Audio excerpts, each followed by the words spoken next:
आज एक और पुरस्कार खौफनाक कहानी के साथ आपकी खिदमत में हाजिर हूँ। मेरा नाम मुश्ताक है और मैं इस गोदामनुमा फार्म हाउस में पिछले 6 माह से मुलाजमत कर रहा हूँ। मेरे साथ मेरा एक साथी इमरान भी होता है। रात के वक्त हमारी ड्यूटी सिर्फ 2 लोगों की होती है, क्योंकि रात को माल की लोडिंग और अनलोडिंग बंद होती है, इसलिए गाड़ियों का आना जाना भी बंद होता है। हमारा ये फार्म हाउस जंगलात के बीच में वाक़ है, जिसके दोनों तरफ बांस के घने जंगलात और वहाँ पर आम आबादी नहीं है। आसपास बस बांस के जंगलात और खेत खलियान हैं। वो सर्दियों की रातें थीं। मेरी ड्यूटी फार्म हाउस की पिछली साइड पर थी। उस रात सर्दी की शिद्दत कुछ ज़्यादा ही थी, पर मैं आग जलाकर बैठा रहा। रात 12 बजे के बाद मुझे ऊँघ आई और फिर मेरी आँख लग गई। तकरीबन कोई 1 घंटे के बाद मेरी आँख खुली तो मैंने देखा कुछ लोग हैं, जिनमें से 3-4 ख़वातीन शामिल हैं। उन्होंने सफ़ेद रंग के लिबास पहने हैं और फार्म हाउस की दीवार के साथ लगकर खड़े हैं। उनके मुंह दूसरी तरफ थे और पुश्त मेरी तरफ थी। मैंने टॉर्च जलाकर उन पे उसकी रोशनी डाली, पर वो लोग अपनी जगह से नहीं हिले।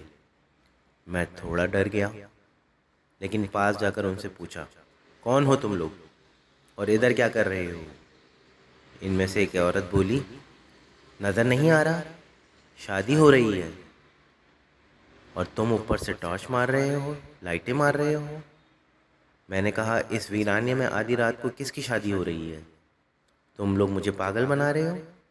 सच बताओ, कौन हो तुम लोग? वो औरत बोली, ज़रा इस तरफ लाइट मारो, तुम्हें नज़र आ जाएगा कि किसकी शादी हो रही है। मैंने घूमकर दूसरी तरफ बांसों के जंगलात में लाइट मारी तो वहाँ पर कोई चीज़ नज़र ना आई। मैंने कहा, देखा, कुछ भी नहीं है इधर, लेकिन दूसरी तरफ से कोई जवाब नहीं मिला। जब मैंने नज़र उठाकर दूसरी तरफ देखा तो इधर भी कोई नहीं था, सब कुछ गायब था। भरपूर सर्दी में भी जिस्म से पसीने छूट गए। मुझे जो दुआएं याद थी मैंने पढ़ना शुरू कर दी और अपनी पोस्ट पर आकर बैठ गया। डर के मारे मैं कांप रहा था। मेरी इतनी हिम्मत नहीं हो रही थी कि जाकर अपने साथियों को ये वाक़या बताऊं। हमारा मामूल था कि हम लोग रात को 1 से 2 घंटे के लिए सोते थे और इस दौरान एक दूसरे को इत्तला कर देते थे कि मैं सोने लगा हूँ, तुम ख्याल रखना, ज़रा चक्कर दूसरी तरफ का लगा लेना। इस दौरान इमरान आ गया और बोला, मैं दूसरी तरफ ज़रा आराम करने लगा हूँ, तुम इधर चक्कर लगा लेना। उसने मेरी हालत पर गौर नहीं किया और कहकर चला गया। तकरीबन 1-2 घंटे में मेरी हालत कदरे बेहतर हुई थी। सर्दियों की रातें थीं, कहाँ इतनी जल्दी ख़त्म होती हैं। मैंने उठकर मेन गेट की तरफ चक्कर लगाया। वहाँ पर सब ओके पाकर वापस अपनी जगह पर आ गया। थोड़ी देर बाद मैंने महसूस किया कि जैसे दीवार के पास कोई है, मुझे बुला रहा है। पहले तो मैंने ना जाने का सोचा, फिर मैंने कहा शायद कोई मुसाफिर हो जिसको मेरी मदद की ज़रूरत हो। मैं उठा और वहाँ गया तो देखा बहुत ही खूबसूरत दोशीज़ा दीवार के साथ खड़ी थी। कहती है, ज़रा मुझे आगे छोड़ाएं, मुझे डर लग रहा है। दिल में सवाल तो बहुत आए कि पूछूं कि आप इस वीराने में आधी रात में क्या कर रही हैं, पर हिम्मत ना हुई और ना इनकार कर सका। उसको मदद की ज़रूरत थी। मैं उसके साथ चल पड़ा। वो बोली कि बस वो बांसों तक छोड़ दो, आगे मैं चली जाऊंगी, पास ही मेरा घर है।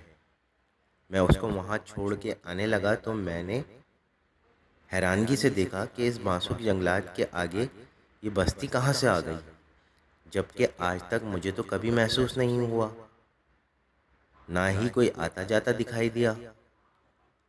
पूरा मोहल्ला सजा हुआ था, लाइटिंग की गई थी। कहने लगी, आओ मैं तुमको शादी दिखा दूँ, शादी की तकरीब देखते जाओ। मैं उसके साथ हो लिया। कोई पुराने तर्ज का बना हुआ घर था जहाँ पर मेहमान बिठाए गए थे। मैंने बच्चे बड़े ख़वातीन सबको देखा, सब उसमें शामिल थे। उसने कहा, आज यहीं रुक जाएं, शादी देखकर जाइएगा। वो बहुत खूबसूरत थी, मैं इनकार नहीं कर सकता था, पर मैंने ड्यूटी का बहाना बनाकर इनकार कर दिया। वो कहती, रुको, मैं मिठाई देती हूँ।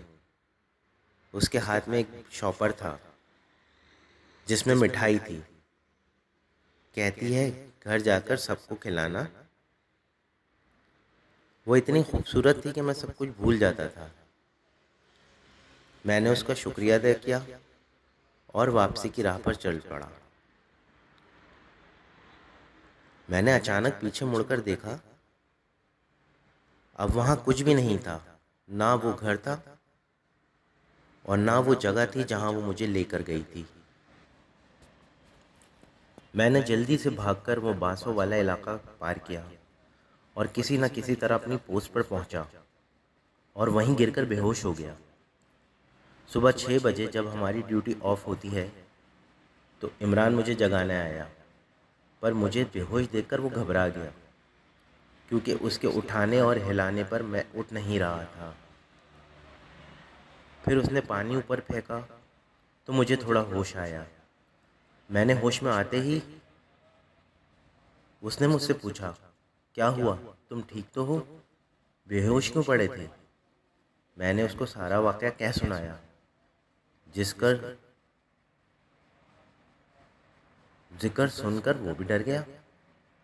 मुझे अब बहुत तेज़ बुखार था। डर की वजह से मैं रात से बुखार में मुब्तला था, लेकिन मुझे महसूस ना हुआ। अब इमरान के बताने पर जब मैंने महसूस किया तो जिस्म वाकई आग बना हुआ था। खैर, हमने जल्दी जल्दी दाने की तैयारी की और गेट की तरफ चल पड़े। गेट से बाहर निकलकर जब हम मोटरसाइकिल पर बैठने लगे तो इमरान कहता है, मुश्ताक, तुमने हाथ में ये कौन सा शॉपर पकड़ा है?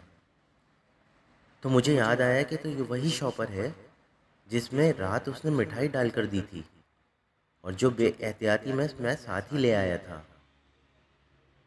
मैंने इमरान को बताया, इसमें मिठाई है, लेकिन जब हमने उसे खोल कर देखा तो उसमें जानवरों का फुजला और गंद भरा हुआ था, जो हमने फेंक दिया और जल्दी से घर पहुंच गए।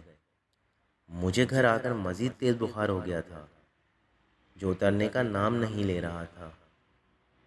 पहले तो मैंने घर वालों को कुछ ना बताया। फिर अगले दिन जब बुखार कम ना हुआ तो मैंने सारा वाक़या कह सुनाया।